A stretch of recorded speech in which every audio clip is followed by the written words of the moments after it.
Bonjour! Today, I'm finally finishing up my custom hardcover set of the Empyrean series by adding the final touch, foiling the covers to make them look like this.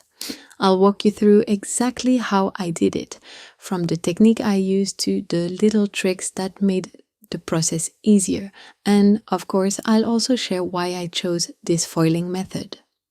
In the first two videos of this series, we made those sprayed edges and the new hardcovers. I made a few mistakes, so if you want to learn from them, I highly suggest you go watch it. To start, you need your design. You can either print it or simply draw it by hand on a regular sheet of paper. What matters is that you have clear lines to follow. Since I'd be foiling the design by hand, I had to keep the lines bold and clean, no tiny details that could get lost. Next, place your foil over a soft surface. I used a desk mat and put your design on top, securing it in place with washi tape. Now, using a ballpoint pen, trace over all the lines with firm pressure. This will create a light indent on the foil, which will help guide you later when applying the foil. Once that's done, it's time to set up the foil. Cut a piece slightly larger than your design and position it over the cover, colored side up. Then tape it down securely, making sure the surface is as flat and tense as possible. The smoother it is, the cleaner the final result will be and the easier the process is going to be. Now for the actual foiling. With your quill fully heated, start tracing over the indent you made earlier. Go slowly, applying consistent pressure to transfer the foil evenly. You don't need to press super hard, but enough to make sure the foil sticks properly. If you go too fast, the heat will not have time to make its magic and the foil won't attach properly. And that's it. Once you're done, carefully remove the foil and you should have a crisp, stamped looking design on your cover. While I'm doing the rest of the cover and the other one, let me talk you through why I chose this method and my creative choices. So, why did I choose this foiling method over others? First, the vibrancy. Compared to some vinyl options, this technique gives a really bold metallic shine that stands out beautifully against the faux leather. Some vinyls can look a bit dull or plasticky, but this foil catches the light in such a striking way. It almost looks like it was professionally stamped onto the cover. It blends into the material rather than sitting on top of it, which makes the whole thing look a lot more polished. It's also way more affordable than other methods. You don't need a fancy cutting machine, special printers, or expensive materials, just a hot quill, some foil, and a bit of patience. If you've ever looked into custom foiling on book covers, you know it can get really expensive. And the best part, the durability. Because the foil is heat pressed into the surface, it fully bonds with the material, making it incredibly resistant. I've traveled with books I foiled this way, thrown them in bags, stacked them on shelves, and the design hasn't budged. It won't peel or scratch off the way some vinyls or stickers do. Honestly, it's almost too durable. Once it's on, which brings me to the downsides. The biggest challenge with this technique is that it's completely manual. Every single line has to be traced by hand, which means it takes time and patience. There's no way to automate the process unless you have a Cricut with a hot quill attachment, but at that point you lose the affordability advantage. So if you're doing a really intricate design, be prepared for it to take a while. And like I said, once the foil is transferred, it's permanent. There's no peeling it off or fixing mistakes.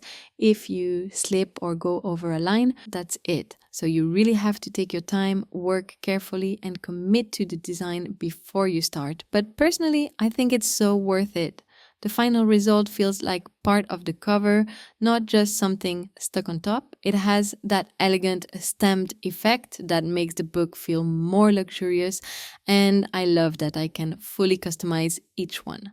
So yes, it's a bit tricky, and yes, you have to be careful, but the payoff is a book that looks exactly the way you imagined it.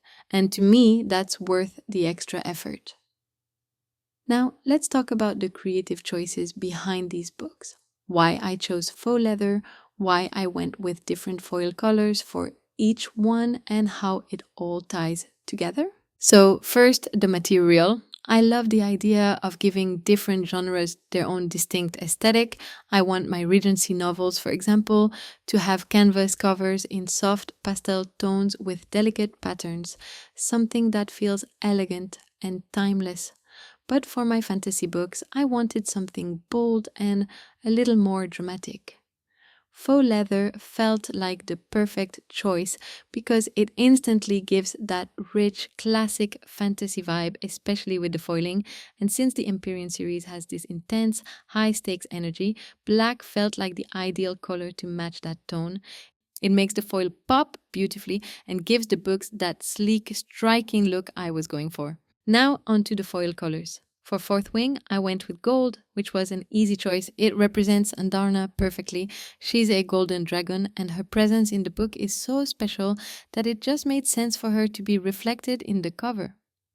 Plus, gold on black is such a classic fantasy combination, and it really sets the tone for the series. For Iron Flame, I chose silver. This one is actually a nod to the book's title, Iron. It felt like the most natural choice since it directly ties into the theme of the story. And visually, I love how it complements the gold from the first book. They contrast beautifully while still feeling cohesive as a set. And then, for Onyx Storm, I wanted something as close to black as possible without actually being black. I already had this dark brown foil at home, and when I tested it, I realized it was perfect. Depending on the angle, it almost looks black, but in the light, you get these subtle, warm undertones that add a bit of depth. It also balances the other two books really nicely. Gold, silver, and a deep, almost black brown feel really harmonious together. So, overall, every choice was intentional. I wanted these books to feel custom, like they belong together as a set, but still have their own unique personality. And most importantly, I wanted them to feel special. Because let's be real, if I'm going to go through all the effort of rebinding them, I want to make sure they look exactly the way I envisioned them. And that's pretty much it. I hope this video gave you a bit of insight into the foiling process and why I love using this method. It's super simple, but adds so much character to a book. If you liked it, don't forget to give it a thumbs up and subscribe. And if you have any question, please ask them in the comments and I'll try to answer all of them. I'll catch you in another video. Take care and happy crafting!